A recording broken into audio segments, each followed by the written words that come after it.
गलत तरीकों से कॉस्ट कम करके कंपनी अपने निवेश किए गए धन पर ज्यादा रिटर्न्स कमा सकते हैं। अपने ओवरहेड लागत को कम करके वे ग्राहकों को अधिक चार्ज किए बिना ही अपने प्रॉफिट को बढ़ा सकते हैं। हकीकत में उनके शेफ ओछी क्वालिटी के कुकिंग ऑयल्स का इस्तेमाल करने लगते हैं, या फिर बस कंपनी अपनी गाड़ियों की रिपेयरिंग के लिए पुराने पुर्जों का इस्तेमाल करती है, या कोई movie production company Kevin James को हायर कर लेती है। हालांकि कुछ तरीकों ने कंपनीज का बड़ा नुकसान भी करवाया है।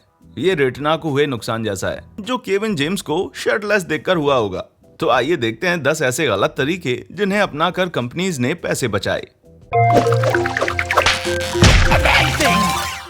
नंबर 10, चाइना का बेबी फार्मूला स्कैंडल। चाइना अपना मुनाफा बढ़ाने के लिए किसी भी हद तक जा सकता है। इसका नतीजा और कुछ नहीं बल्कि खराब क्वालिटी के प्रोडक्ट्स हैं, जैसे कि लुई ग्लूटोन हैंड्सबैग्स और प्लेस्टेशन 4। और जब ये मिलावट उन प्रोडक्ट्स पर की गई हो जो कि बड़े लोगों के लिए नहीं हो, तो सोचिए क्या हो सकता है। साल 2008 में इस कंट्री द्वारा बनाया गया बेबी फार्मूला मेलामाइन से दूषित हो गया। ये एक ऐसा केमिकल है जिससे दूध का प्रोटीन कंटेंट बढ़ाया जा सकता है। जब इसे फार्मूला में मिलाया गया तब तकरीबन 3 लाख बच्चे अपर्याप्त प्रोटीन के शिकार थे। यही नहीं, 6 बच्चों की मृत्यु किडनी स्टोन्स के कारण हो गई। आमतौर पर कॉर्पोरेट क्रिमिनल के लिए सख्त सजाएं नहीं है, पर इस क्राइम के लिए अपराधियों को कड़ी सजा सुनाई गई और 2 को सजाए मौत सुनाई गई। पर अफसोस, जिसने इस घोटाले का खुलासा किया उसकी मौत रहस्यमय परिस्थितियों में हुई। नंबर 9, एलर्जी पैदा करने वाले तत्व की लेबलिंग में कमी। ये सब नताशा अदनान लेपोस हाउस नामक एक फ्रांसीसी पर्यटक के साथ शुरू हुआ, जिसने साल 2016 में हीथ्रो हवाई अड्डे पर प्रेट नाम के स्टोर में खाना खाकर दम घुटने के कारण मौत हो गई, क्योंकि शॉप ने उसे खाने में तिल के बीज होने के बारे में बताया नहीं है। हैरानी की बात यह है कि 100 में से 1 लोगों को तिल के प्रोटीन से एलर्जी होती है, और इसकी एलर्जी से रैशेस से लेकर सांस लेने में तकलीफ भी हो सकती है। प्रेट ने यह कंफर्म भी किया कि उनके खाने में सभी इंग्रेडिएंट्स की जानकारी नहीं दी गई थी। यही नहीं, उनका कहना था कि कस्टमर्स को मैनेजर से एडवाइस लेनी चाहिए थी। आखिरकार पोस्टमार्टम की रिपोर्ट्स ने इस बात की पुष्टि की कि प्रेट की लेबलिंग बराबर नहीं थी। 1 साल बाद इतिहास ने फिर से खुद को दोहराया। हिस्टोरिक सिटी बाथ में जहां एक और इंसान की मौत अप्रकाशित डेयरी इंग्रेडिएंट्स की वजह से हुई, पता चला कि इस बार ये उनके सप्लायर्स के कारण हुआ था, जिसका नाम था कोयो। प्रेट के साथ 2 स्वतंत्र अधिकारियों ने अपने डेयरी मुक्त दही में डेयरी प्रोटीन की मात्रा का पता लगाया, जिसके कारण प्रेट ने ब्रांड के साथ अपने रिश्ते को खराब कर लिया। हालांकि कोयो ने आज भी इस बात का इल्जाम खुद पर नहीं लिया, ये कहते हुए कि जिस मिलावटी प्रोडक्ट की टेस्टिंग की गई है वो प्रोडक्ट उस प्रोडक्ट से अलग है जिससे मृत्यु हुई थी। इनफैक्ट किसी थर्ड पार्टी ने उस कंटेमिनेटेड प्रोडक्ट को भेजा था, जिसके साथ अब वे काम नहीं करते। अजीब है ना कि कैसे डेयरी फ्री प्रोडक्ट डेयरी के साथ बेचा जा रहा है। ये बात तो क्लियर है कि प्रेट को अपने प्रोडक्ट की जांच और लेबलिंग अच्छे से करनी चाहिए थी। नंबर 8, गटर का तेल। चाइना में पैसे की बचत करने के तरीके इस हद तक गिर चुके हैं कि ये खाने के उस प्रोडक्ट तक पहुंच गई है जिसे एक शेफ कभी हाथ भी ना लगाए। जैसा कि इस प्रोडक्ट के नाम से पता चलता है कि ये बदबूदार मिश्रण से बनाया गया प्रोडक्ट है, जिसमें कई स्टेप्स इन्वॉल्व होते हैं। सबसे पहले तो बाल्टी से कचरे को बाहर निकाला जाता है और फिर उसे एक कंटेनर में रखा जाता है। बाद में सॉलिड पोर्शंस को छलनी की मदद से छान लिया जाता है और बाकी बचे पानी को दूसरे कंटेनर में निकाल दिया जाता है, और फाइनली इसे पशु के मांस और कुछ मसालों के साथ मिक्स किया जाता है, ताकि एक ऐसे तेल का निर्माण किया जा सके जिसकी कीमत किसी भी साधारण खाद्य तेल की कीमत की तुलना में 10वें हिस्से से भी कम हो। लेकिन इसमें 10 गुना ज्यादा कचरा तो यकीनन है। एक्सपर्ट्स का तो ये भी मानना है कि चाइना में 10 में से 1 मील को श्योरली गटर के तेल से बनाया जाता है। यही नहीं, इसे रीजनल मैकडोनल्ड्स में इस्तेमाल करते हुए पाया गया था। मैं अपनी पाक कला के साथ हमेशा एक्सपेरिमेंट करना चाहता था, पर इसमें कंपोस्ट का इस्तेमाल तो मैं कभी भी नहीं करूंगा। नंबर 7, हल्दी के उत्पादन में लीड का इस्तेमाल। बोस्टन में बच्चे लेड पॉइजनिंग के प्रति पॉजिटिव पाए जाने लगे, वो भी भारतीय मसालों के इस्तेमाल करने के बाद, जिसके लिए तुरंत ही जांच की मांग की गई। हार्वर्ड के रिसर्चर्स ने इसके लिए बांग्लादेश और भारत का दौरा भी किया, जहां पर ये मसाले उगाए जाते थे। रिपोर्ट्स में पाया गया कि इन एरियाज के सैंपल में न्यूरोटॉक्सिक जैसी भारी धातु की मात्रा स्वीकार्य सीमा से 100 गुना ज्यादा थी। हालांकि रिपोर्ट्स तो स्थानीय पत्रकारों को चौंका देने वाली थी, जिसका कहना था कि लेड की ज्यादा मात्रा का कारण ये नहीं था कि वे कंटेमिनेटेड एरिया में उगाए गए थे, बल्कि किसान खुद ही अपनी फसल में लीड क्रोमोट नाम के केमिकल की मिलावट करते थे। लीड क्रोमोट का रंग हूबहू हल्दी से मिलता है, और अपनी फसल में आई कमियों को छुपाने के लिए किसान इस धातु का इस्तेमाल कर रहे थे, जो कैंसर और आईक्यू को बढ़ावा देता है।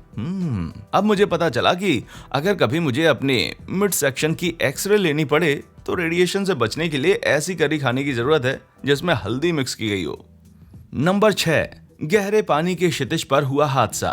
दुनिया में सबसे प्रॉफिटेबल कंपनी होने के बावजूद बीपी ऑयल कंपनी ने अपने तेल के कुएं को मजबूत बनाने के लिए इस्तेमाल की जाने वाली कंक्रीट में कंजूसी कर दी। इस कमी के कारण कुएं कमजोर रह गए और एक भीषण धमाका हुआ जिसमें 130 मिलियन गैलन से ज्यादा तेल की बर्बादी गल्फ ऑफ मैक्सिको में हो गई। इसके कारण समुद्री जीवों पर चलने वाली इंडस्ट्रीज को भी भारी नुकसान का सामना करना पड़ा। बीपी कंपनी ने न सिर्फ कंस्ट्रक्शन में पैसे बचाए बल्कि अपने किए की जिम्मेदारी भी नहीं ली। भले ही तेल के रिसाव का कुल नुकसान करीब $32 बिलियन का था, लेकिन बीपी ने $20 बिलियन का भुगतान करके मामला निपटा दिया, जिसका मतलब है कि साफ सफाई के लिए $12 बिलियन तो टैक्स पेयर की जेब से गए।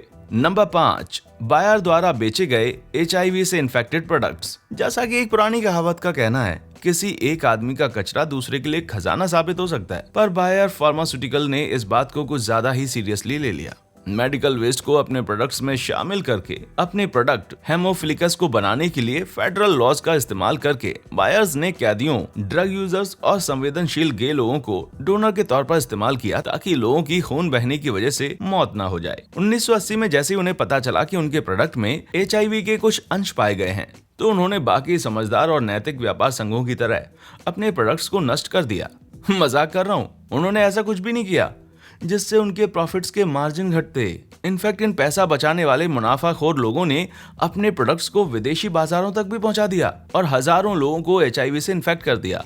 एशिया, यूरोप और साउथ अफ्रीका के कई देशों तक इस बीमारी को पहुंचा दिया गया। और तो और बलि के बकरे की तरह बेयर्स के शेयर होल्डर्स के सामने घुटने टेक दिए। हरक्यूलिस की स्टोरी में जैसे हाइड्रा के सर बढ़ते थे, ठीक उसी तरह बेयर की इस भूल के परिणाम भी 10 गुना बढ़ते गए। और जैसे ही इनकी धोखाधड़ी सामने आई, उन्होंने $50 मिलियन की कीमत पर कोर्ट से सेटलमेंट कर लिया। नंबर 4, घोड़ी की मीट को बीफ के रूप में बेचना। सामाजिक ज्ञान भले ही मरे हुए घोड़े को मारने की अनुमति ना देता हो, पर साल 2013 में यूरोपीय मांस निर्माता BPD ग्रुप के लोगों ने फैसला किया कि मरे हुए घोड़े खाने में कुछ भी गलत नहीं है। आयरलैंड के फूड सेफ्टी अथॉरिटी के इंस्पेक्शन के बाद घोड़ों के DNA का बीफ प्रोडक्ट्स में मौजूदगी का पता चला, जिसके बाद और भी कड़ी जांच करने के आदेश दिए गए और पता चला कि बीफ में हद से ज्यादा मात्रा में घोड़े की मीट की मिलावट की जाती है।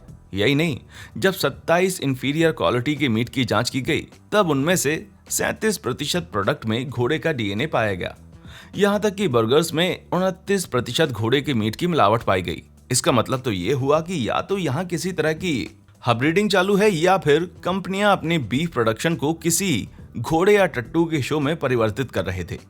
दूसरे जानवरों की मीट जैसे कि घोड़ों की मीट को काट कर मिक्स करना बहुत ही आम तरीका है अपने पैसे बचाने का।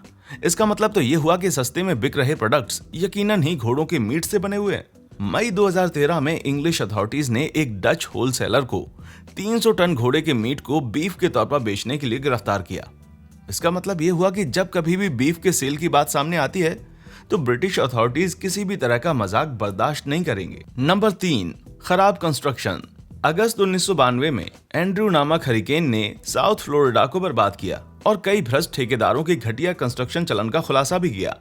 ये एक ऐसा तूफान था जिसे इस राज्य के इतिहास में सबसे ज्यादा ताकतवर माना गया है।